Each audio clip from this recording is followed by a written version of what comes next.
Assalomu alaykum binoandagoni aziz, در نور برنامه mavzui muhim ro'z bugun biz ko'rsatuvimizga tuman hokimi rahbarligida barcha tashkilot rahbarlarini televideniyega taklif qilganmiz. Hurmatli mehmonlar, Farruh Madamovich studiyaga xush kelibsiz. Bugungi kunda koronavirus tarqalgani sabab barcha taraqqiy topgan mamlakatlarda ham ishsizlik soni ortgani ommaviy axborot vositalarida har kuni eshityapmiz va ko'ryapmiz. So'x tumanida aholini ish bilan ta'minlash masalasi haqida tushuncha bersangiz. Hozirgi sharoitda og'ir damda bu koronavirus pandemiyasi shaxsan rahbar sifatida o'zimni fuqaro sifatida yashashga o'rgatyapti. Qolaversa rahbar sifatida ishlashga o'rgatyapti. Endi hozir aytib o'tganingizdek, koronavirus pandemiyasi davrida tumanimizda mana shu 80 ming aholini xabaringiz bor, 10 mingdan ortig'i Rossiya Federatsiyasiga ketib, mavsumiy ish bilan shug'ullanib kelar edi. Lekin hozir kunda butun dunyoda hamma chegaralar yopiqligi sababli tumanimizdagi mavjud barcha o'sha chet davlatlarga borib ishlab kelayotgan fuqarolarimiz ham bugungi kunda tumanimizda qolganligi sababli ularni ish bilan ta'minlash choralari ko'rildi.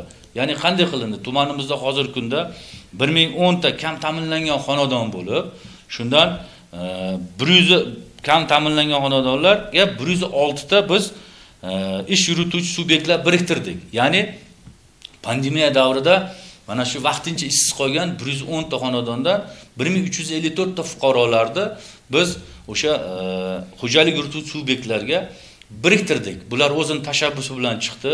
Demak, qaysidir fuqarolarda ular ish bilan ta'minlayapti, qaysidir fuqarolarimizda mavsumiy o'sha xonadonlariga borib kam ta'minlangan nochor oilalarimizni holidan xabar olinyapti. Mana deylikki, bundan asosiy maqsad mana har bitta sektorda temir daftar yuritilgan, muhtaram yurtboshimizning topshiriqlariga asosan, selektor yig'ilishida bergan topshiriqlarga asosan temir daftar yuritilgan.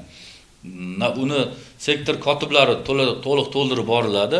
Bundan tashqari mana shu 1010 ta xonadonlarga biz uy daftarlari yuritdik. Ya'ni misol uchun mana men bugun bir kam ta'minlangan fuqaroni holidan xabar olgani boradigan bo'lsam, albatta men unga moddiy yordam olib boraman yo boshqa turdagi moddiy yordam turini olib borsam, o'sha daftarda aks ettiriladi. Ya'ni tuman hokimi o'sha fuqaroga qanaqa turdagi yordam turi ko'rsatildi, qolaversa u yerda oilada aniqlangan muammolar hamda shaxsan o'sha xonadonga tashrif buyurgan rahbarning imzosi bilan tasdiqlanadi. O'z navbatida o'sha yozuvlarimiz bizdagi yuritilgan muhtaram prezidentimiz tashabbuslarini yuritilgan temir daftarda aks ettiriladi. Qarang, temir daftarda aks ettirilgan o'sha yozuvlar o'z navbatida bizda o'sha markazlashgan sektorlar faoliyatini muvofiqlashtiruvchi respublika prezidentimiz administratsiyasida ishchi guruh tashkil qilingan, u yerda maxsus bazaga kiritiladi. Bazaga kiritilish jarayonida o'sha biz bugun kirib xonadonda xabar olgan fuqaroni telefon raqamlari aks ettiriladi. Hozirgi kunda shunday holatlar aniqlanyapti, shunday holatlar bo'lyapti.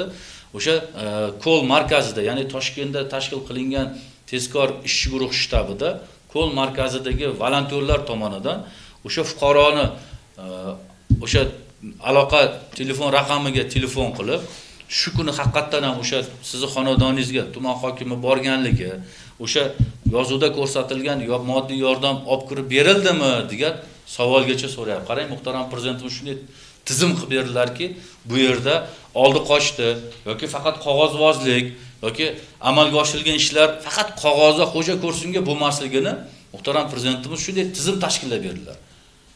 Chunki misol uchun men hisobotda bugun bitta fuqaroning uyiga bordim, mana bu narsani olib bordim deb yozganim bilan o'sha bizda markazda tashkil qilingan ishchi guruh xodimlari telefon qilib shuni tekshirib, qay darajada bizning hisobotimiz shaffof holatda adolatli va oydinlik kiritib olish tajribasi ham hozir qo'llanilyapti. Xudo xolasa bugungi kunda bizning tumanimizda unaqa holatlar aniqlangan yo'q. Chunki biz bitta narsani to'g'ri qabul qilishimiz kerak. Bugun hech kim yolg'on gapirib yoki xo'ja ko'rsinga ishlaydigan zamon emas. Sababi o'z xabaringiz bor, 80 ming aholi, biri opamiz, biri akamiz, biri ukamiz, biri jigarimiz. Agar har bir fuqaro, har bir rahbar o'sha kam ta'minlangan bugungi kunda muhtoj oilani o'zini oilasidek ko'rsa, o'zini yaqinidek, o'zini qarindoshidek qabul qilsa, men o'ylaymanki, natija biz o'ylagandek bo'ladi.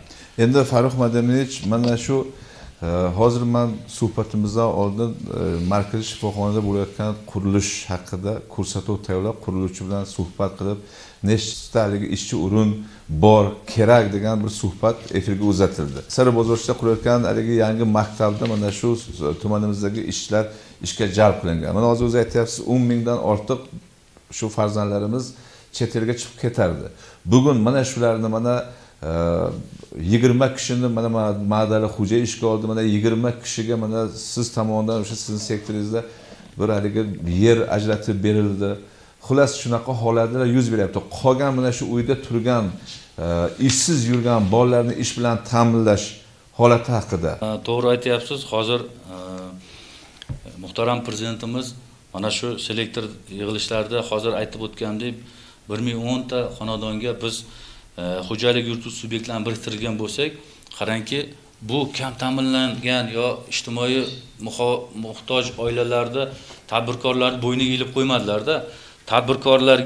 Tadbirkorlarga mana shu 3 oy mobaynida shu bitta oilani qo'llab-quvvatlab otaliqqa olishligini inobatga olib juda ko'p imtiyozlar qilib berdilar-da. Tadbirkorlarga ham chegirmalar qilib berildi. Mana bugungi kunda hali aytib o'tganingizdek, mana shu bo'sh ishsiz yoshlarimizni ish bilan ta'minlash bo'yicha Tul hududida 10 gektar qishloq xo'jaligidan foydalanmayotgan 50 nafar yoshlarga yer ajratib berdik. Bu degani 50 nafar yoshlarimizni ish bilan bandligi ta'minlandi. Bundan tashqari, Vazirlar Mahkamasining qaroriga asosan bugungi kunda mehnat bandligi bilan birgalikda mehnat bo'limi bilan ishlayapmiz. Qarangda, hozirgi kunda bizda 32 ta xonadonga, tuman bo'yicha 32 nafar xonadonga biz kam xarajatli issiqxonalar olib kirib beryapmiz. Bu issiqxonalarimiz mana 71 million 360 ming so'mlik xarajat bo'ldi.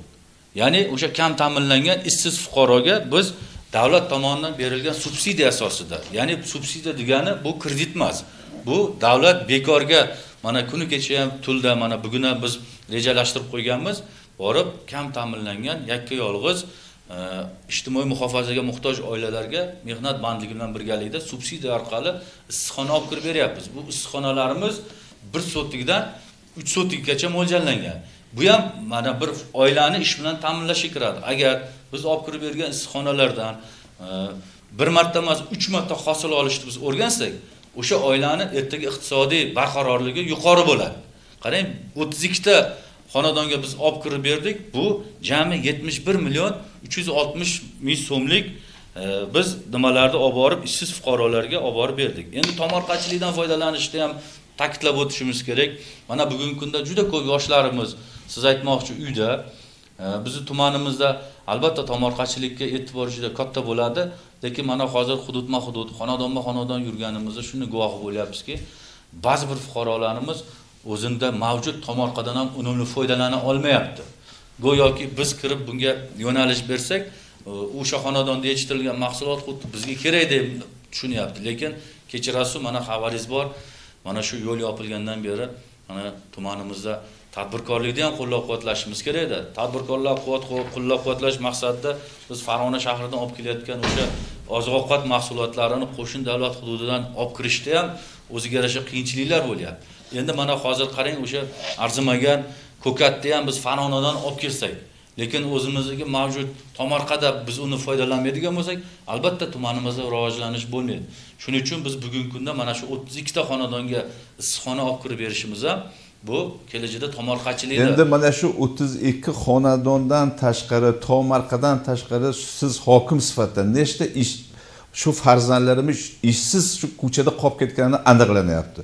Endi mana hozir siz yuqorida to'g'ri ta'kidladingiz. Bizda tumanda 2020-yil initiatsiya dasturi bo'yicha 3 ta juda katta obyektlar qurilishi boshlandi. Demak, bu birinchisi hali aytib o'tib ketganingizdek, tuman markaziy shifoxonasini o'sha yoniga biz qo'shimcha yana bino quryapmiz. U binoda hozir kunda mana 20 nafardan ortiq ishchi ishlayapti, lekin bizga ishchi kuch kerak bo'ladi. Shuning uchun bundan tashqari Saribozorcha mahalla fuqarolar yig'inida yangi maktab qurilishi biz boshlaganmiz. Davlat sanitariya epidemiologiya osoyishtalik markaz binosi to'liq ta'minlanyapti. Hozirgi kunda o'sha qarang, birgina davlat sanitariya epidemiologiya osoyishtalik markaziga 405 million so'm mablag' ajratilgan. Bu yerda Guzari Gavhar Dilafruz xususiy korxonasi tomonidan qurilishlari olib borilyapti. 15 ta ishchi ishlayapti. Lekin mana Saribozorcha mahalla fuqarolar yig'ini hududida qurilayotgan yangi maktabimiz 4,5 milliard so'mga loyihalashtirilgan. Bu yerda Mirza Qurbon ishlab chiqarish savdo firmasi tomonidan qurilishlar boshlandi. Undan tashqari mana tumanimizdagi markaziy shifoxonada ham o'sha 3 milliard 700 million so'mlik Farg'ona Defend xususiy korxonasi, Al-Behruz xususiy korxonasi tomonidan ishlar olib borilyapti. Endi hozir undan tashqari Istiqlol mahalla fuqarolar yig'ini hududida yangi zamonaviy buyum bozori qurilishi boshlangan. Bu yerda Mirza Qurbon xususiy ishlab chiqarish savdo firmasi hamda Mulkiy Mirjalol xususiy korxonasi va So'x Agro Omad xususiy korxonalariga biriktirib berilgan.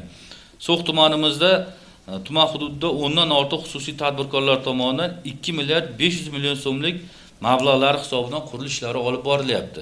Endi qarangki, hozirgi kunda mana hozir yuqorida aytib o'tib ketgan 3 ta katta obyektlarimizga bundan tashqari mana shu may oyini 2-10 kunligida mana shu sizda tepa qismingizdagi, ya'ni turbaza deymiz, bu yerda ham biz harbiy qism qurilishni boshlashimiz rejalashtiribdi.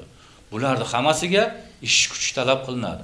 Agar hozir biz mana shu 3 ta talab qilingan obyektlarga, hurmatli fuqarolarga shu fursatdan foydalanib murojaat qilmoqchiman. Marhamat, mehnat bo'limiga murojaat qilsin, mehnat bandligi bo'limi tomonidan olib borib biz mana shu qurilish ishlariga jalb qilamiz. Mana shu obyektlardan tashqari ishsiz, bugungi kunda ishsiz yurgan yoshlarimizni ish bilan ta'minlash maqsadida biz viloyat rahbarlari bilan kelishgan holda bugungi kunda respublikamiz Toshkent shaharda, Farg'ona shahrida bo'layotgan katta qurilishlarga biz hozir ro'yxatlarni shakllantiryapmiz. Shuning uchun fursatdan foydalanib aytmoqchimanki, agar shu viloyatlarga borib ishlash istagi bildiradigan fuqarolar bo'lsa, marhamat bizning ishonch telefonlarimizga murojaat qilsin. Biz mana mahalla fuqarolar yig'inidan kecha ro'yxatni oldik. 500 ga yaqin fuqarolar ro'yxati hozir shakllantirildi. Yana borish istagi bildiruvchi fuqarolarimiz, yoshlarimiz bo'ladigan bo'lsa, marhamat biz ro'yxatni shakllantirib, tegishli tartibda viloyat rahbarlari orqali buni kelishamizda bir kun texnikalar tashkil qilib, bular u yerga borgandan keyin albatta kvotalangan holda ish bilan ta'minlanishi hamda u yerda hamma sharoitlar bilan, chunki biz ro'yxatni berganimizdan keyin viloyat o'sha tegishli Toshkent bilan, Farg'ona bilan ularga yotoq joylari, oziq-ovqat mahsulotlarini hal qilib, keyin bizga topshiriq berilgandan keyin biz fuqarolarimizni ish bilan ta'minlash choralarini, hattoki shu darajada o'ylayapmizki, fuqarolarimizni mavsumiy ishga borayotganlarda mayli Rossiya Federatsiyasiga emas, o'zimizda mavjud mana viloyatimizda mana Sirdaryoda juda katta qurilishlar ketyapti. Toshkent shaharda mana yana qaytaraman, Farg'ona shaharida juda katta qurilishlar ketyapti. Marhamat, bemalol borib, u yerda kafolatlangan ish o'rni bilan ta'minlanib, oilalarini boqish choralarini bemalol ko'rishlari mumkin. Endi mana shu ijtimoiy tarmoqda ba'zi holatlarda ba'zi yoshlar shu yozishicha turta sektor rahbari bir xil holatda ishlamayotganligi, hamma qishloqni bir ko'z bilan qaramayotganligi, ba'zi holatlarda ba'zi qishloqlarda mana sektor rahbari bir rahbar sifatida kelganida kirgan yo'q, oxirigacha hech qachon bormaganligi haqida juda ko'p e'tirozlar bo'lyapti. Mana misol Chashma qishlog'i buloq boshidan bitta yigit bizga telefon qilyapti. 2 oydan beri bormagan joyim qolmadi, bitta talabani to'lab bermayapti. Bir haftadan beri biz elektrsiz qolib ketyapmiz deyapti. Siz haqingizda ham yozayotgan odamlar shu tuman hokimi faqat tul hududi bilan bog'lanib qolmadimi? Hokim sifatida biz kimga murojaat qilishimiz kerak? Nimaga hokim bizni hududlarni aylanmayapti degan bir savollar bo'lyapti. Shu haqida bir mana ko'rib turgan yoshlarga shu ijtimoiy tarmoqqa tashlayotganlarga nimalarga oydinlik berasiz? Albatta to'g'ri savol berdingiz. Sababi men doim ta'kidlayman, tumanimizda 27 ta mahalla fuqarolar yig'inida 80 mingga yaqin fuqarolar yashaydigan bo'lsa, shaxsan tuman hokimi sifatida men hammasiga javob beraman. Albatta. Hammasi men uchun bir xil. Lekin muhtaram prezidentimiz yaratib bergan tizim, ya'ni 4 ta sektor tizimi, mana xabaringiz bor, muhtaram prezidentimiz 4102 sonli qarorlar asosida tashkil qilingan. Bizda shunday ijtimoiy tarmoqda har kunlik hisobot beradigan tizimimiz bor. Bu to'g'ridan prezident administratsiyasidan nazoratga olingan. Har bir kuni, har kunlik sektor rahbarlarini qilgan, amalga oshirgan ishlarini to'g'ridan-to'g'ri har bir sektor rahbarini o'zini alohida programmasi orqali beriladi.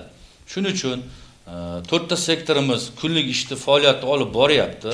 Albatta men harakat qilyapman. Kunda qaysi birinchi yarmida misol uchun borib o'zimning sektorimda mana shu ishlarni amalga oshirib, kunda ikkinchi yarmida tumanni boshqa hududlarini ham aylanishdi. Bundan tashqari o'zingiz xabaringiz bor. Mana 2 yildan ortiq mobaynida ishlayotgan bo'lsak, deyarli har bir fuqaroning qo'lida, har bir xonadonda men hattoki shaxsiy telefon raqamimgacha, ya'ni o'sha vizitnik kartochkamgacha berganman. Mana fuqarolar murojaat qilishadi. Men Tul hududida bo'lamanmi, Hushyor hududida bo'lamanmi, tumanni qaysi hududda bo'lishimdan qat'iy nazar fuqarolar murojaat qilishadi. Men harakat qilaman o'zim borishga, bo'lmasa mutasaddi rahbarlarni jo'natib, o'sha muammoni joyida bartaraf etish choralari ko'riladi. Shuning uchun men fuqarolarga ishontirib aytmoqchiman. Albatta, sektorda faoliyati bo'yicha ham bizda tahlil ketyapti. Chunki har kunlik tahlilda prezidentimiz 4 ta sektor, har bir sektor rahbari o'sha o'zining hududidagi iqtisodiy tomondan har bir yo'nalishda javob berishligimiz to'g'risida ta'kidlab o'tdilar. Lekin bu bilan biz chegaralanib qolmaymiz. Men tuman hokimi sifatida tumandagi barcha muammolarni yechish bu meni zimmamda. Shuning uchun yana bir bor fuqarolarga murojaat qilmoqchiman. Har birlarida telefon raqamlarim mavjud. Qolaversa, ijtimoiy tarmoqlarda meni o'zimning hamma saytlarim bor. Bemalol yozishmalar orqali murojaat qilishsa, men har bir yozishmani shaxsan o'zim o'qiyman yoki mana tuman hokimligi axborot xizmati, mana Anvar aka Jo'rayev bor, xizmatning rahbari. Shu tizimimizga murojaat bo'lyapti. U har bir murojaatni menga o'z vaqtida axborot beradi. Mana yaqinda bir holat bo'ldi, bir qishloqda zudlik bilan birgalikda borib, o'sha murojaatchi bilan joyida masalani muhokama qilib, albatta joyida muhokama hal bo'ladigan muammolar bor. Vaqt talab qiladigan muammolar bor-da. Shuning uchun joyida hal bo'lishi mumkin bo'lgan muammolarni biz harakat qilyapmiz joyida hal qilishni. Rahmat, mana yana bitta yigit bizga savol bergan, men shu yozib olgan, endi davra suhbat tashkil etsak shuni beraman deb.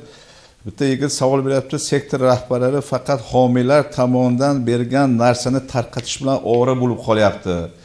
Ko'chadagi holat, chuqurchalar, mashinalarning yurishiga qancha to'siqlar bo'layotgani, suv, mana Qala mahallasida pastda, mana shu perivaldan chiqishda ichimlik suv yo'qligi, Navobod mahallasida ichimlik suv yo'qligi, Istiqlol mahallasida shu davlat xavfsizligi xizmatining oldidagi holat, yangi tortilgan qubrda suv ma'murligi, davlat shuncha pul berilgan lekin hech kim e'tiborga olmayotganligi, qolaversa mana shu narx-navo ozgina magazinlarda haligi o'sayotgani haqida hech kim e'tibor bermayapti deb savollar tushyapti. Albatta bu to'g'ri fikr. Muhtaram prezidentimiz tomonidan saxovat va ko'mak xayriya harakati tashkil qilindi. Saxovat va ko'maklash xayriya harakati bu degan nima degani? Ya'ni o'sha yerdagi tumanimizdagi mavjud hozir siz aytgan homiylarni to'g'ri yo'naltirib, o'sha kam ta'minlangan ehtiyojmand oilalarda holidan xabar oldirishga. Qarangda, hattoki mana hozir hali yuqorida aytib o'tganimdek, o'sha xo'jalik subyektlarini ham biriktirib 3 oyga o'sha oilani, ya'ni kam ta'minlangan muhtoj oilani 3 oyga otaliqqa olib, uni har tomonlama qo'llab-quvvatlash. Mana o'z xabaringiz bor. Saxovat va ko'maklash xayriya harakatida tumanimizda Xalq banki tomonidan hisob raqami ochilgan. Mana juda ko'p tadbirkorlarimiz, juda ko'p saxovatpesh insonlarimiz u yerga o'sha hisob raqamiga mana o'zim ham misol uchun 1 oylik oyligimni u yerga o'tkazib berdim. Bundan tashqari juda ko'p rahbarlar shu namuna bo'lib, o'sha hisob raqamimizga pul o'tkazish yo'llab bu pullarimiz kelajakda mana shu kam ta'minlanganlarni qo'llab-quvvatlash. To'g'ri aytyapsiz. Homiylarimiz o'zini o'sha ehsonlarini olib kelyapti. Sektor rahbari birgalikda iltimos qilyapti, borib o'sha fuqarolarning holidan xabar olyapti. Bundan tashqari u bilan chegaralanib qolmasdan turib, o'sha mana hozir aytib o'tdingiz, yo'llardagi chuqurchoqlarni hisobga oladigan bo'lsak, mana kuni kecha kirib keldi. Biz bitum, yoqilg'i moylash mahsulotlarini olib keldik. Hozir mana men nazorat qilib keldim, qurilish bo'yicha o'rinbosar. Mana shu soyda chiqarishingizni ko'prik tagida hozir bizda o'sha ta'mirlash ishlarini olib boryapti. Bu ishlarni to'xtatib qo'yganimiz sababli bizda bitum mahsulotini olib kelish muammo edi. Kecha mana hamma masalalarni yechib tumanga olib kirib oldik. Albatta buni davom ettiramiz. Endi suv masalasiga keladigan bo'lsak, suv ta'min masalalarida bugungi kunda Suvoqova tizimida bizda o'zingiz xabaringiz bor, kuni kechagi xalq deputatlari kengashida biz tuman o'sha Suvoqova rahbarini lavozimdan olishga majbur bo'ldik. Albatta bu xatoliklarimiz borligini biz tushundik. Tez kunda biz yangi tarkib qo'yamizda bu kamchiliklarni bartaraf qilib, xalqni to'liq suv bilan ta'minlash choralari ko'rilgan. Tumanimiz shu hammaga ma'lumki, to'rt tomonda qo'shni Qirg'iziston bilan chegaradosh. So'nggi paytlarda chegaralarda bo'layotgan tushunmovchiliklar, xususan Qayroq va Lembur hududidagi ba'zi ro'y berayotgan murosasiz holatlarga siz qanday izohlaysiz? Haqiqatan mana o'z xabaringiz bor, shu kungacha tumanimizda chegara hudud bo'lgani bilan qo'shni qardosh, ya'ni Qirg'iziston Respublikasi fuqarolar, ya'ni Batken, Qadamjoy tumani bilan biz ahil aka-ukada qolaversa mana Quda anda bordi keldilar, yo'lga qo'yilgan. Hozir kunda ham bu narsalar bor, lekin hozir kunda karantin tufayli kirish chiqishlar yopilganligi sababli bu holatlar to'xtab turibdi. Lekin mana kuni kecha tumanimizdagi o'sha Lemburg, Malbut, Qayroq va Toyon masjidlaridagi holatlar hammamizni ogohlikka chorlaydi. Chegara muqaddasligi, uni buzishga hech kimning haqqi yo'qligini, albatta, har bir qarich yerimiz hisobli. Bitta narsani to'g'ri qabul qilish kerak. Har xil mishmishlarga ishonmasdan, hurmatli fuqarolar, chegaralarimizni saqlash va asrash borasida har kuni shaxsan o'zim va huquq-tartibot idoralari vakillari ish olib boryapmiz. Bir qarich yerimizni biz hech kimga berib qo'ymaymiz. Lekin ko'p yoshlarimiz bugungi kunda o'sha o'zlari ongli ravishda, eng asosiysi ongli ravishda qo'shni davlat hududiga o'tib, o'sha chorva mollarini boqish, go'yoki chorva mollarini boqish nimasi bilan o'rtada mana shunday kelishmovchiliklar kelib chiqayotganligi mana kuni kecha o'sha Lemburg mahalla fuqarolar yig'inida bo'lgan chegara bilan bo'lgan holat. U yerda ham mana aholiga qancha tushuntirish ishlari olib borildi. Tushunaman, yaylov hayvonni boqish kerak, lekin mana shu holatlarni oldini olish maqsadida biz kuni kecha tumanimizga o'sha Farg'onadan o'sha yem mahsulotlarini, sho'lxa, kunjara mahsulotlarini olib kelib, hozir mahalla, hattoki mahallalarga olib borib sotyapmiz-da. Shuning uchun men iltimos qilib qolardim, hurmatli fuqarolar, chegara bu albatta daxlsiz, chegara muqaddas, uni buzishga yoki chegarada borib, chegarada har xil noxush holatlarda sodir etishga hech kimning haqqi yo'q, hattoki tuman rahbar sifatida men ham. Shuning uchun mana Qayroq va Margan massivlarimiz bor. Farg'onaga hozir siz to'g'ri aytib o'tdingiz. Ish bilan ta'minlash bo'yicha mana Qayroq massiv bo'yicha biz o'tgan yil juda katta dastur qabul qilganmiz. Dastur bu Vazirlar Mahkamasidan tasdiqlanib kelgan. Hozirgi kunda ishlar olib borildi, muhandislik ishlari boshlandi. Shu u yoqdan mutaxassislar kelib, bu yil biz u yerga Qayroq massiviga vargan, hatto Toyon massivini ham biz suv chiqarib aholiga o'sha qonuniy qilib 50 sotikdan yoki qanchadan to'g'ri kelsa ish o'rni yaratish maqsadida u yerga biz loyihalashtirib berganmiz. Hozir moliyalashtirish ishlari olib borilmoqda. Xudo xolasa karantin yechilib, mutaxassislar kelsa, biz bu yil nasib qilsa Qayroq massiviga suv chiqarib olsak, biz mana shu u yerda birgina u yerda o'zida 2000 gektar yaqin yerimiz bor. Bu degani agar 1 gektardan bersak ham 2000 ta fuqaro ishli joyli bo'lib qoladi. Faqat endi bizdan bitta iltimos shunga shu shukr qilib, ozgina shu vaqt kerak. Fuqarolarga savol beryapman. Misol uchun mana Qayroqda hozirgi kunda gektar yerlar mavjud. Men hozir tuman rahbar sifatida berishga tayyorman.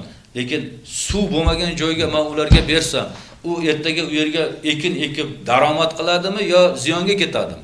Albatta. Ziyonga ketadi. Shuning uchun hurmatli fuqarolar, Xudo xolasa biz u yerga oldin suv chiqarib olsak, keyin fuqarolarga o'rnatilgan tartibda qonuniy qilib bo'lib beramiz. Mana Toyonni mana biz kuni kecha borib o'rgandik. U yerda biz kooperatsiya tashkil qildik. 35 gektar yerda biz kooperatsiya tarkibida men qaror chiqarib berdim. Faqatgina biz kecha dushanba kuni buni yerlarni bo'lib bermoqchi edik. Xabaringiz bor, qo'shni davlat mana Qirg'iziston bilan o'sha Tojikiston davlatining o'rtasidagi kelishmovchilik sababli biz buni to'xtatib turibmiz. Sababi u yerga biz fuqarolarni chiqsak, u chegaraga yaqin holat bo'lgani uchun biz qo'shni davlat chegarachilar bilan kelishib, u yerdagi o'sha mutasaddi idoralar bilan kelishgan holda chiqib, Biz u yerga o'sha kooperatsiya tashkil qilgan joyimizni bo'lib beramiz. Shu yerda o'zida 35 gektar yerimiz bor. Agar 20 sotikdan bo'lib berganimizda ham nechta odam ishlash joyi bo'ladi? Albatta. Qarang, kooperatsiya bo'lgandan keyin davlat tomonidan berilgan imtiyozlar bor. Biz u yerga suv chiqarib berish. Hozir biz nasoslarigacha xalq qo'yganmiz. Shuning uchun albatta davlatimiz tomonidan milliardlab mablag'lar ajratilyapti. Bu massivlarni sug'orish uchun hali aytgandek ishlar olib borilyapti. Shuning uchun har birimiz koronavirus pandemiyasi davrida har xil mishmishlarga ishonmasligimizni, qolaversa O'zbekiston Respublikasi chegaralarining muqaddas va daxlsizligini qalbimizdan his qilib, mana shu muhtaram yurtboshimiz, prezidentimiz aytganlaridek karantin davrida o'zimizda birinchi navbatda, oilamizni, qolaversa tumanimizda asrab tursak, bu kunlar o'tib ketadi. Farruh Madanovich, oxirgi sizga beradigan savolim, chunki siz bilan mana hozir siz bilan bizni ko'rib turgan odamlar juda ko'p savollar bergan, shuni kutyapti. Mana bu 3000 tonnadan ortiq bug'doyimiz bor deb aytdik. Qolaversa mana bug'doy haligi yig'im terimi payti ham yetib kelyapti. Tuman aholisidan, mahallalardan tushayotgan shu nima, mana men Mashraf aka bilan tuman hokimi birinchi o'rinbosari bilan shu telefon orqali bir necha marta gaplashdim. Odamlar shu taklif beryapti-ku, shu mana hozir haqiqatan shu un ozgina nimasligi, haligi boshqa davlatni un tan narxi qimmat bo'lgani, o'zimizni un arzonligi uchun mahallalarga 40 qop, 50 qop un kelyapti, lekin shu katta yo'lda shu sotib olgan odam yana olyapti, haligi mahallani ichidagi odamlar unsiz qolib ketyapti. Shuni hokimga aytsangiz, shuni mahalla raisiga bersa, mahalla raisi hozir aytgan shu temir daftar qilib, bu safar Mirsharipov Farhod olgan, keyingi safar misol un kelsa bo'ldi, Farhod aka siz o'tgan safar bugun Rahimovning davri yo Usarovning davri degan bir haligi nima bo'lsin degan savol beryapti. Shu haqiqatan ozgina shu nima deydi, haligi Mulgon mahallasidagi Xoqkanang mahallasida, mana Qarla qishlog'idagi o'sha chekka ko'chalardan juda ko'p savollar tushyapti. Shu un masalasi boryapti, bormayapti emas. Lekin o'sha olgan odam yana olyapti, haligi to'q odam olyapti, och qolgan odam chekkaroqda qolib ketyapti. Shuni hokim shu topshiriq bersa, Fazil aka orqali deyapti. Shu mahalla raislariga misol mana 40 qop desa, shu navbat tarqasa bo'lmaydi degan savol beryapti. Shunga to'g'ri. Mana yo'llar yopilgani bilan Xudoga shukr bizda oziq-ovqat mahsuloti hech qanaqa tanqislik uchragan yo'q. Siz hali aytib o'tganingizdek, narx-navoda ham to'g'ri, boshida ozgina orada 3-4 kun uzilish bo'lganda ozgina sezildi, lekin biz buni joyiga qo'ydik. Sababi o'zingiz bilasiz, har haftani 5 kunida mavjud bozorlarda har kun o'sha o'zim chiqib shaxsan narx-navoni nazorat qilaman.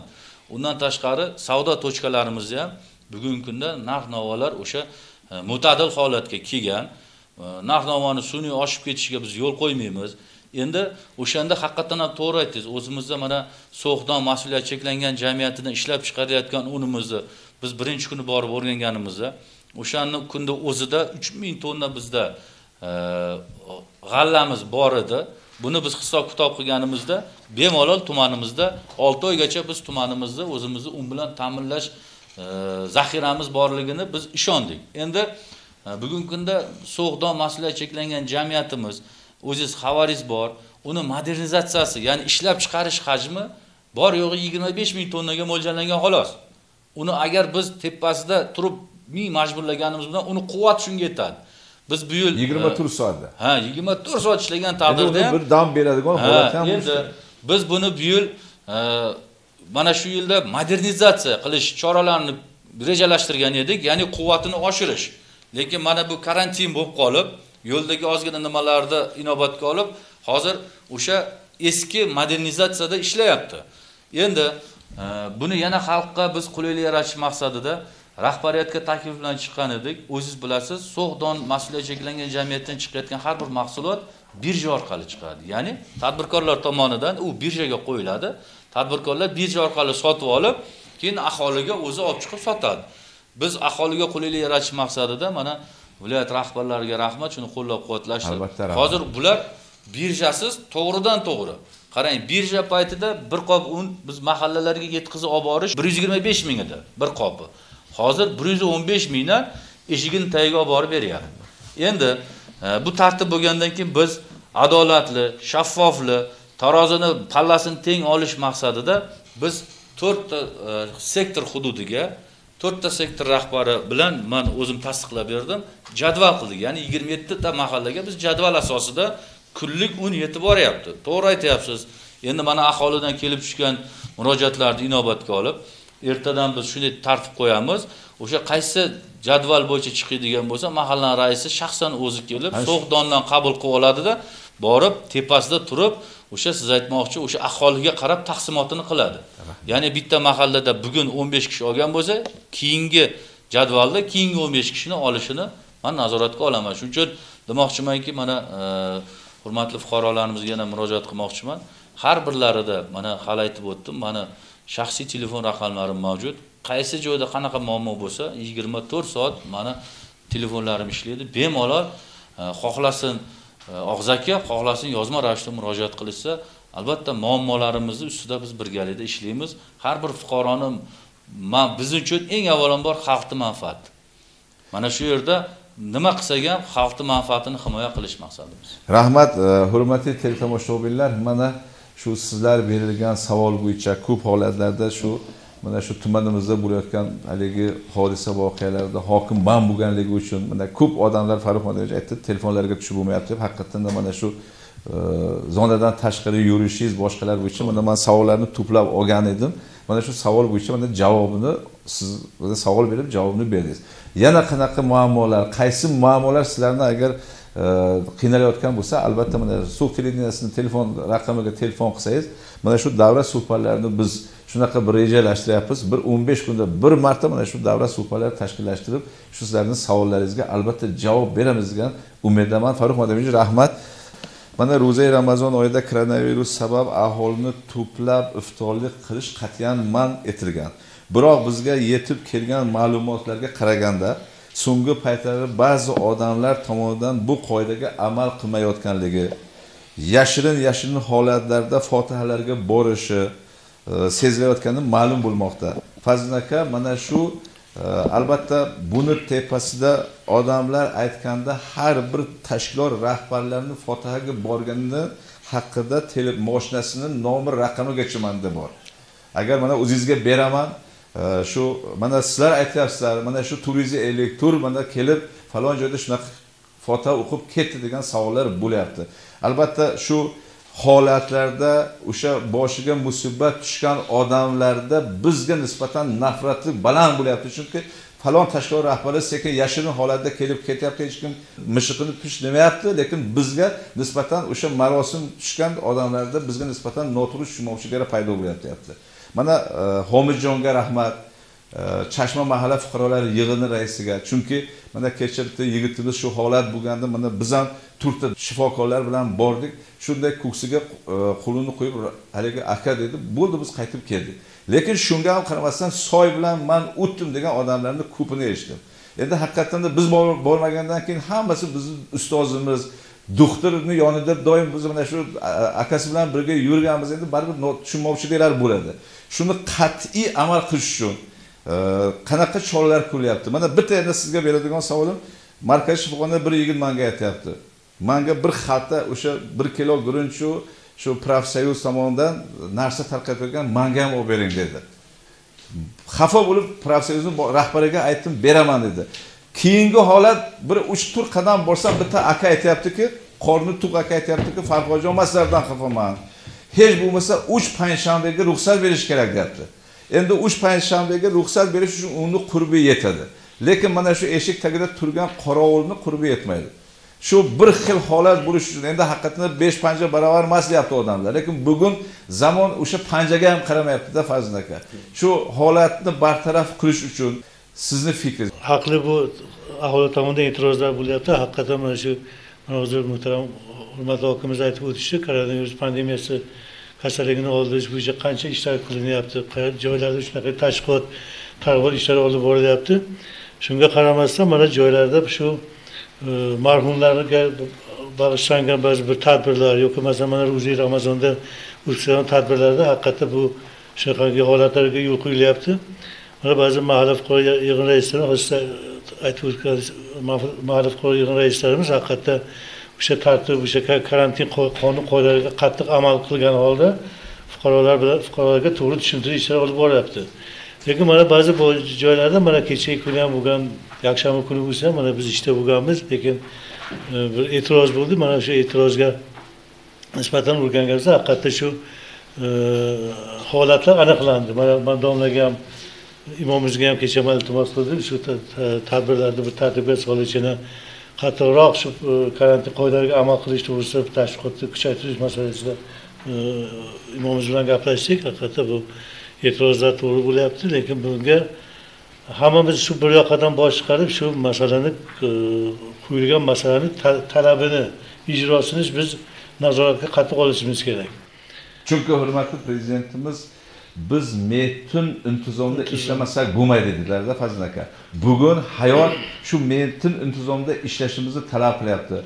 Ba'zi haligi akalar, haligi puli bor odamlar bugun mana shu eshik tagida turgan ba'zi qorovul ukalarimizni qiynalashi mumkin. Shuning uchun bir xil holatda ushab turish uchun albatta bugun fidoyilik kerak. Mayli odamlar tosh olsin, ijtimoiy tarmoqlarga yozsin, lekin xalqning manfaatini ko'zlab jamiyatimizda 80 ming aholisida bo'lsa bir 10 mingta haligi xonadon, 10 mingta haligi odamlar yaxshi sharoitda yashashi mumkin. Lekin hamma shu holatga nima masala, mana chunki mana Rahmat akaning oldida men bir haftadan beri yuribman. Ba'zi holatlarga ko'ra markaziy shifoxonada hatto oddiy bir dori olishga qancha qiynalayotgan mana shu ba'zi qizlarimizni ko'ryapman Fazil aka. Shunga agar qattiqroq e'tibor bermasak bo'lmaydi. Mana sizni hozir ko'rib turgan hurmatli tomoshabinlar, mahalla raislariga noroziligi bo'lsa, mana fikrini bir aytish kerak sizga. Elektr yig'ishlarda mana ba'zi hududlarda, masalan, o'sha qizil, sariq, yashil hududlar deyildi, mana ba'zi bir sohalarda yumshatish bo'yicha mana topshiriqlar berishdi. Lekin buni matbuotda eshitgan ba'zi fuqarolarimiz umuman karantin oxiriga yetdi degan ma'noda qabul qilishi, mana shu ko'chalarda yoki masalan bir nimalarda, xonadonlarda shu niqoblar taqmasdan ko'chalarda guruh bo'lib yurishlari, keyin mana shu kech paytlari xonadonlarda qarindosh urug'lar to'plashib bir iftorlik qilishayotganlari haqiqatda bu sir emas, bu hammamizga ayon. Chunki prezidentimiz aytdilar-ki, Fazil aka, takror bo'lsa ham bu xalqimiz bilsin. Chunki mana tuman hokimi bordi markaziy shifoxonaga, prokuror bordi, ichki ishlar boshlig'i bordi, bir necha marta tanqid ostiga oldik. Bugun markaziy shifoxonaga bitta pashsha ruxsatsiz kirmayapti. Hatto shifokorlar ham boshqasini tashqariga qo'yib kiryapti. Agar biz mana shu qattiqroq ishlasak, o'sha metod intizomda ishlasak, mana shu holat bo'ladi. Lekin mana shu holat bo'yicha ba'zi raislar bilib turib ko'zini yumib yuribdi-da. Shu haqida mana bugun prezidentimiz aytdilar-ki, bitta nojo'ya harakatimiz xalqimizni hayotiga xavf solishi mumkin deyapti. Bizni bitta harakatimiz xalqimizga, farzandlarimizni nimasiga, hayotiga xavf solishi mumkin. Sizni shu haqida mana o'zi hokimimiz aytib o'tishganda, mana kechagi kun Ma'lutda bo'lgan voqea, mana Lemburda bo'lgan voqealarda hatto bu bunun tagida bitta narsa mazmuni borki, fuqarolar, qo'shni davlat fuqarolari bevosita muloqotda bo'lishyapti. Ular bilan moddiy tovar boylik almashtiryapti yoki moddiy tovar boylar olib kirishyapti. Shu vaqtda o'sha kasallik viruslari masalan bevosita kirib kelishi mumkin. Shuning uchun biz mana yana bu karantin nazoratini qattiq nima qilamiz, tashviqot qilamiz. Buni albatta fuqarolarga har biriga xonadon yana bir yetkazib shu karantin qoidalarini buzmaslikka da'vat etamiz. Mana payg'ambarimizni bir fikrlarini Tursun Tohir aytib berdi. Xalqqa manfaati tekkan inson qiyomat kuni meni yonimda turadi deb aytgan ekan. Ro'za tutgan emas, xalqqa manfaat yetgan inson. Bugun ba'zi raislarimiz, ba'zi haligi imomlarimiz ro'zaman deb shu soat 6 da uyga kirib ketyapti-da, keyin mana shu 6 dan nima iftorlik paytigacha shu ba'zi holatlarda ko'chalarda mana shu tartibsizliklar, haligi bir-birini uyiga borib iftorlik qilish holatlari yuz beryapti Fazil aka. Shunga e'tiborni qattiqroq bermasak bo'lmaydi. Siz mana shu hozir mana siz bilan bizni ko'rib turgan shu fuqarolarimiz mahalla raislaridan olib borayotgan ishdan qoniqmayotgan bo'lsa, qaysi telefoningizga telefon qilish mumkin? Endi bu albatta bizni hozir ko'rib turgan ba'zi haligi nimalarimiz ham bor. Kimdir haligi qarindosh urug'chilik qilib, haligi falonchi menga yoqmayapti deyishi mumkin. Lekin Xudo oldida, vijdon oldida, xalqning oldida qanday haligi nimaligini bir haqiqiy isbotlab bersa, nural aro nur qabul qilib shunga baho berishingiz mumkin. To'g'ri emasmi shunday? To'g'ri. Fikringiz? Shu kunlarda mana shu fuqarolarimiz tomonidan bildirilayotgan e'tirozlar mana telefon orqali yuzlab fuqarolar bilan suhbatlashyapmiz. Ularni talab istaklari yoki masalan e'tirozlarni eshitib, o'shanga nisbatan haligi faol shunga javob qaytaryapmiz yoki masalan muammolarni hal etish choralarini ko'ryapmiz. Bizda mana ishonch telefonlarimiz hamma mahallalarda bor. Mana shaxsan o'zimning telefon raqamlarim hamma mahalla fuqaro yig'in raislaridan tortib oddiy fuqarolargacha beryapmiz. Xohlagan nimada so'raganiga beramiz. Ayting, telefoningizni ayting. Mana shu hurmatli tomoshabinlar yozib olsin Fazliddin aka. Mana nimada mana hozir mana siz bilan hozir bir ekran tagida yozib qo'yaman. Lekin siz mana o'zingiz tilingiz bilan ayting. Maniki muammolarimiz albatta. Mahalla tizimidan bog'liq muammolar bo'lsa, bemalol mana 73lik 46 25 059 o'zimning shaxsiy telefonim 97lik 271 42 quruq telefonim doimiy ishlaydi bu. Ana shu telefonga murojaat qilish uchun murojaatga nisbatan biz chora tadbir belgilaymiz. Bitta narsa Farruh Madanovich endi hozir suhbat davrimiz haligi shu qiziqarli o'tish uchun bitta qiz menga ertalab shu shikoyat qilishyapti. Shikoyatni asosiy maqsadi shu mana shu hurmatli prezidentimiz tomonidan mana shu tarqatgan bepul un va yog' haqida. Farhojon dedi, men shu erimdan falon yoshimda beva qolganman deyapti. 3 ta farzandim bor deyapti. Lekin mahallani atrofiga 3-4 ta haligi uyg'ogar odamlar to'plab olib, mana shu qulog'imdagi bitta erim olib bergan rahmatli erim Rossiyadan olib kelgan tilla haligi nimamni hisobga olib, menga yozgan haligi unni o'chirib qo'yibdi dedi. Men kimga aytishim kerak bu dardimni deyapti. Borib ahvolimni ko'ring. Agar iloji bo'lsa hokimona olib boring deyapti. Mana shunday ko'chada kulib yurishim bu ichim yig'lab yurishi dedi. Men kulib yuribman ko'chada, lekin ichim yonib, kuyib yuribman deyapti. Shu haqda mana shu ba'zi mahallalarda haligi shu 3-4 ta nimalar shu to'plab olib kerak emas, uni tilla uzuki bor deb shu uchirib tashlayotgani haqida mana mishmishlar bor. Mana bugun aytdi Fazliddin aka, shunga bir agar e'tibor bersangiz yaxshi bo'lardi. Albatta bu xayriya uchun beriladigan shu oziq-ovqat mahsulotlari tarqatilishida masalan ba'zi joylarda shunaqa muammolar mavjud bo'ldi. Lekin ko'pincha mana shu e'tirozlarni o'rganib chiqqan holda endi shu o'ziga to'q bo'lgan yoki masalan shunga ehtiyoji bo'lmagan fuqarolar tomonidan ham bu e'tirozlar bo'lyapti haqiqatdan. Mana kecha 8 ta murojaat, 9 ta murojaatni kecha o'rganib chiqdik. Endi bor bir ikkitasi muhtoj ekan, unga mana un va yog' mahsulotlarini yetkazib berdik. Qolgan 7 nafari shu muhtojlik darajasi yo'qligi uchun ularga masalan shu ko'rib chiqiladi. Albatta. Rahmat. Mana tumanimiz imom xatibi Vodxon qatnashyapti. Vodxon mana shu Fazliddin akaga bergan savolim. Bugun mana qancha qayg'urib ishlayotganingiz albatta sezyapmiz. Buni telegram orqali 2 kunda bir marta chiqishingiz, shu halollik, poklik haqida berayotgan haligi o'gitlaringizni odamlar mamnuniyat bilan qabul qilyapti. Lekin oramizda hali aytgan shu sekin haligi mana shu marosimi bor odamlarning uyiga kirib borishi, odamlar hatto rasmigacha olganini men ko'rdim. Menga berdi shuni. Lekin afsus, uni endi shu ming afsus haligi shaxsiyatni boshqasini o'ylab shuni nima qilib turmayapman. Lekin odamlar boryapti. Hatto buni Makka-i Mukarramani ziyorat qilib kelgan hojilarimiz ham borganini rasmini olib bergan. Yashin holatda devor tagida ketayotganini mana video qilib menga tashlab berdi. Onlayn video darsimiz bor-ku, mana xuddi mana shunaqa holatda tashlab beradi. Mana hozir sizga ko'rsatdim-ku.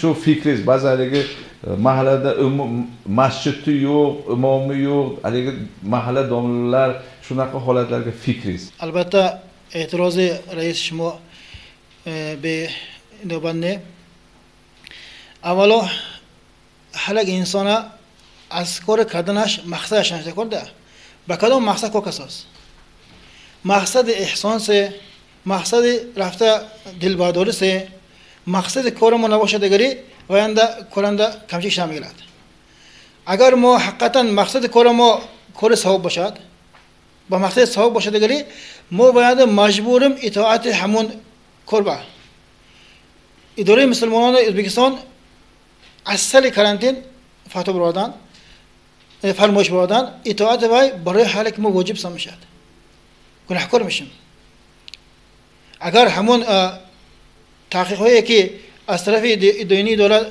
تعیین شد وی برای حالی که مؤمن مسلمان واجب سمشد اجرا کنش در کار پیغمبر خدا گفتن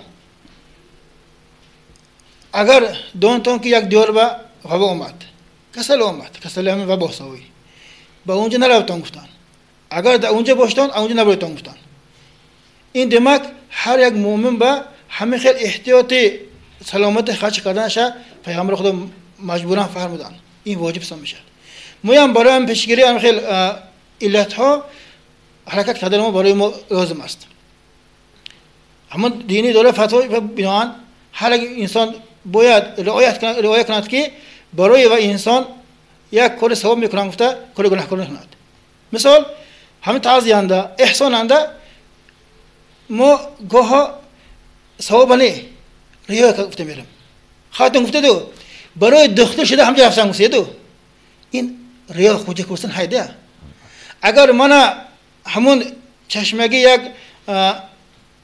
اولم رفتگی و دلم سوزد خالص دعا کرده بخشم شد مقصد من هوا انسان و نیکی بخشیدن می ثواب پسندن می خودم خونم گجنده خاص رفته همون دلبری کردن عمل مستحب نه است نگه افسوس که عمل مستحب کتی واجب یوم باشد واجب اطاعت کردن لازم میشد از رفته گناهکار شدن نرفته خوانده سودا دعا کردگی ما برای ما اصلش افسران فرمایش افضل نه این رفتن ما برای خدا میشد دویمش درباره احسان گفتیم و این سوم ور همین درباره احسان همین صحبت بسیم احسان دخیل میشد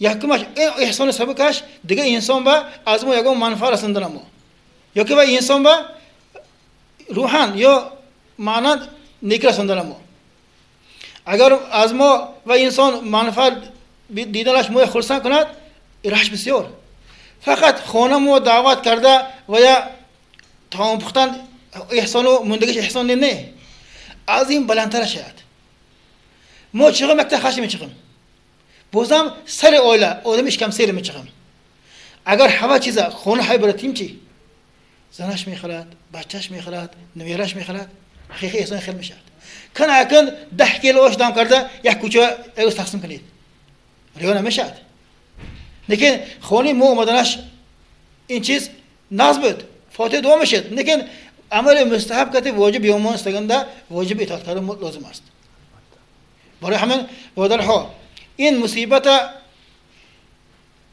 بازم برای پهن نشدنش البته این چیزها دور نمیلد سوره علم نشرح اند فرادگی وعده داده که البته برای بعد مشقت تیپه انسان ها نیکیه فراوانه میاره مفتگی این چیز میگذرد یک روز میگذرد دو روز میگذرد هیچ چیز به آخر نه این خیلی چیز بسیار آمدگی فقط این مصیبت انده ما با چخیل حال برامسیم گناهکار شه برامسیم می کار ثواب کار برامسیم می همین به نسبتا خودمو سوالتیم برای همین مقصد ما از این مصیبت به نیکی برآمدن سری امت اومدگینده این دنیا اومدگین کسلی مروت تو ما همین وقتانده بسیار کنم این است ماه رمضان انده مروت حدش نیست دیگه ماهانده یکم و پروردگار 10 تکرار میگیم ماه رمضان انده نسبت نیت ما از 10 تا 700 ثواب میگیرد برای همین این ماهانده دیگه انسان ها نیکی کردن به صورت ترغیب میکنم اکو تو جای امروز درباره فعالیت نورانه ها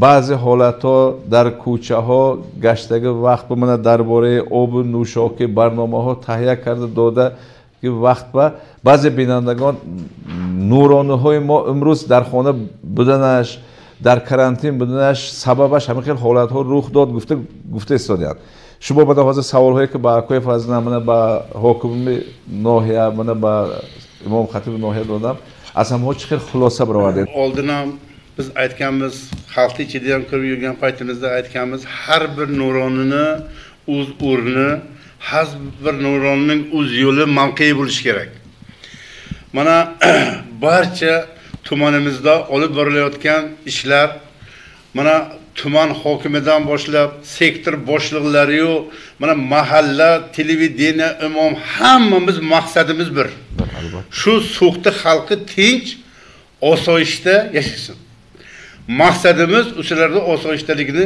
muhofaza qilish mana yaqinda Farhojon bitta narsani men aniq guvohi bo'ldim bir 3-4 ta hali tuman hokimimiz aytdi nimada Lemburda 3-4 kishi chiqib, bir endi podana orqasidan boshqa mamlakatni nimasi hududiga chiqib shunaqa decha nima qilishibdi. Shu 2 kun borib ko'rdik, bironta nuronni ko'rmadim. Bironta nuronni uydan chiqqani yo'q. Keyin 2-chi kuni majbur bo'lib uyma-uy mana tuman hokimi boshida hamma shu nechta xo'jalik bo'lsa uyma-uy kirib aytadigan gapimizni aytib chiqdik. Shuning uchun hurmatli nuronlar, kelajakda bu bunaqa ishlarga biz yo'l qo'ymasligimiz kerak. Faqat o'zimizda shu uyda televideniyani qo'yib, nabiralarimizga maslahat qilmasdan bir ko'chaga chiqib, mana shunaqa faol qatnashish kerak.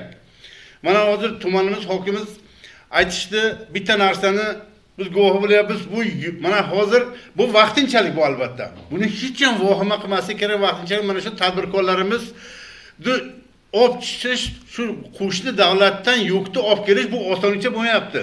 Kechalari bular uxlamasdan chiqishadi. O'sha yo'lda turishadi. Lekin o'sha olib kelgan tadbirkor 2 mashina yong'in xavfsizligini mashinasida xlor keladi. Har bir kilogramm xlor 45 ming bir shunchakanda. Bu yana O'zbekistonda boshqa nimani tumanda fuqarosi bo'lsa, uni yana mashinadan tushirmasdan qaytarib olib chiqib ketishi bor. Mashinalarda shu ta'minlash maqsadida kechalari uxlamasdan 10 kishi, 15 kishi shu yukni olib kelishadi. Ba'zi bir shu muhtaram tadbirkorlarga deyishgan bor. O'sha yukni olib kelib, bu yerda masalan bozorda sotishadi. Shu masalan bodring oddiy pomidori 2000-2,5 mingga xursand bo'ldim. Mana o'tgan yil bozorga kirdik, 2000-2,5 mingga sotishdi. Lekin mana tadbirkor deb mana o'zimizni chekka hududdagi nimalar olib kelib, Damaslarga olib borib, o'sha pomidoriga 5 ming, 6 ming, 7 minggacha sotishyapti. Lekin shu kerakmidi hozirgi vaqtda? Mana bir nechta aytishdi, saxovat va ko'mak nimamiz bor, homiylik markazlarimiz, ularga million shu suqni o'zimizda tadbirkorlar pul o'tkazyapti. Lekin o'sha magazinchi deymiz, dehqoncha qilib aytsak, o'sha magaziniga olib borib, ham 1000 so'm qo'ysin, o'sha bodringiga 2000 so'm qo'ysin, mayli, ro'za Ramazon kunida hamma o'shani tatsin. Nahotki bir yordam berib markazlarga pul o'tkazish o'rniga bular mana shu 6,000-7,000. Bu o'ylamasin muhtaram tadbirkorlar, mana shunaqa ish bilan hammalaring ham bas endi albatta bu. Albatta. Shunday man o'zim monitoring qilib 3-4 ta magazinga kirdim. Buni hammasini hisob kitobi bor. Hozircha endi biz qarab turibmiz. Lekin nima qo'yganmiz? Komissiya ishlayapti. O'sha siz xabaringiz yo'q. O'sha 20 mingga bir kilo bodringizni ham olib chiqyapti, pomidor ham chiqyapti, bodringa olib chiqyapti. Aslida desam, muhtaram shu suv fuqarolari bu narsa o'sha Farg'ona shahridagi bozorlarga shu bizga o'xshagan ana shu qorako'zlar teplitsa qilib, uydan olib chiqib shaharda arzonlashtirish olib chiqadigan narsa bu. Biz o'zimizda bu bodring ham, pomidor ham birini bir oy yemasak hech narsa bo'lmaydi. Chunki endi ular mana shu qo'shni davlatlardan mana shu kasalliklar bor, ular hech narsani nima qilmasdan olib kelyapmiz. Xudo saqlasin lekin. Xudo saqlasin. Lekin haligi olib kelganda mana shunaqa ishlar bilan shug'ullanmaslik kerak. Endi yana bir marta men muhtaram nuronlarimizga shu iltimos qilamanki, mana shu ro'za Ramazon oyida asosiy birinchi mana prezidentimiz ham shu o'z selektorda ham aytishgan, mana gazetada ham chiqdi, nuronlarning vazifasi yoshlarni vatanparvar ruhida tarbiyalash. Endi shu vatanparvar ruhida tarbiyalashlarga sizlar albatta yordam berishlaring kerak. Biz endi ko'p joylarda mana aytaman, suqni nuronlari, umuman suq xalqi g'ururli xalq deb. Shuning uchun o'shaga biz mos ish qilishimiz kerak deb o'ylayman.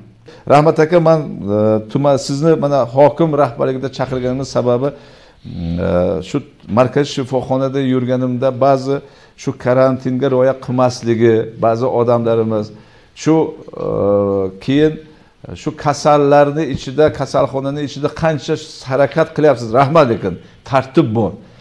Lekin odamlar shu beparvo yurishi, keyin mana hozir bizni shu jarrohligimizga ozgina bo'lsa ham shu kislorod viloyatdan kelishi, mana shu bizni gaz ballonimizga o'xshab viloyatdan kelishi, bir ikkita odamlar aytdi, 2 kundan beri, 1 kundan beri shu xotinimni shu operatsiya qilmoqchi, lekin shu kislorodda ozgina qiyinchiliklar bo'lyapti. Mana lekin aytyapti, bosh shifokorimiz mana tuman hokimi bilan bog'lanib turibdi, bugun olib kelar ekan degan holatlar. Mana tumanimiz hokimi sizni ko'rib turibdilar. Mana davra suhbatimizda qatnashyapti. Bugun vaqt yetib keldi, yashirmasligimiz kerak.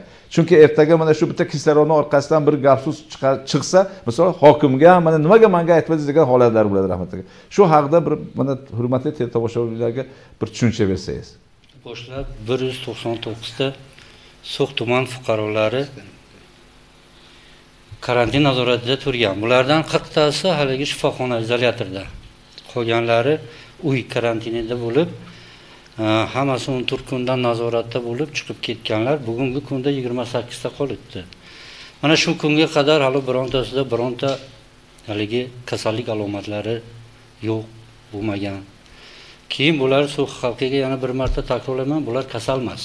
Bular faqat nimadan kirib kelgani sababli biz karantin qoidalariga kirib qarab o'q qo'yishamiz. Buni nimasida haligi tuman hokimi, mana ichki ishlar bo'lim boshlig'i, milliy xavfsizlik, tuman prokurori, mana televideniya va boshqa ko'p tashkilotlar bizga yordam qilishdi.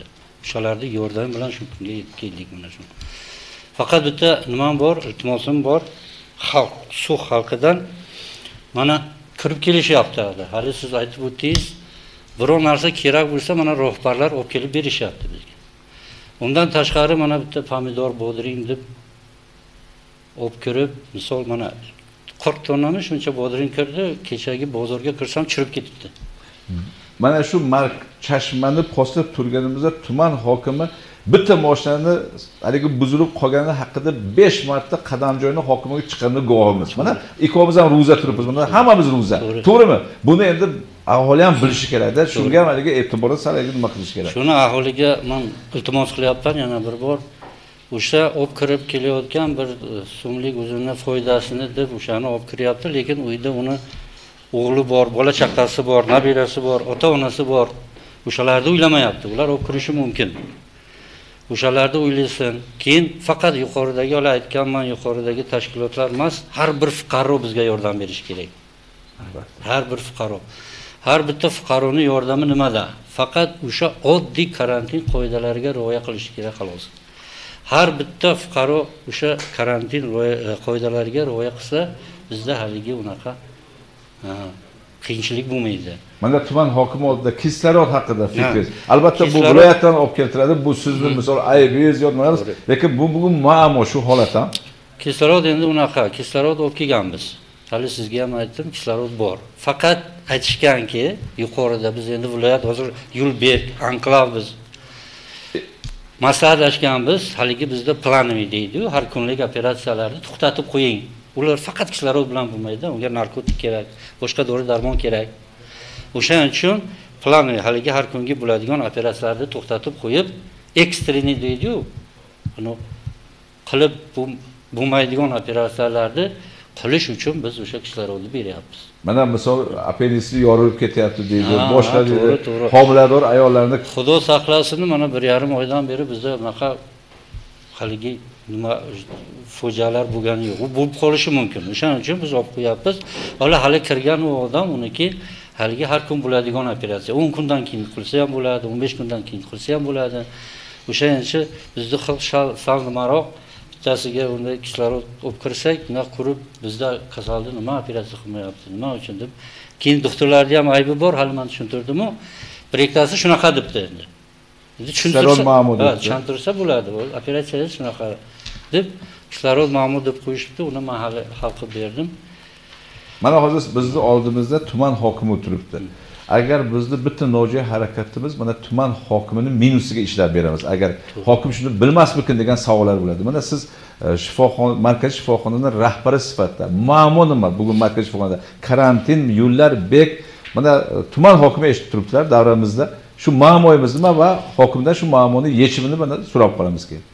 Muammo hozir bizda faqat chetdan kirmasa bo'ldi, birinchisi. Bunaqada hozir misol Amerikada, Italiyada, Ispaniyada, hozirgi vaqtda Rossiyada qancha taraqqiy etgan davlatlarda qanaqa bo'lyapti? Holat. Hozir birga kirib qolsa, o'zingiz tasavvur qilib bo'lmaydi So'xda.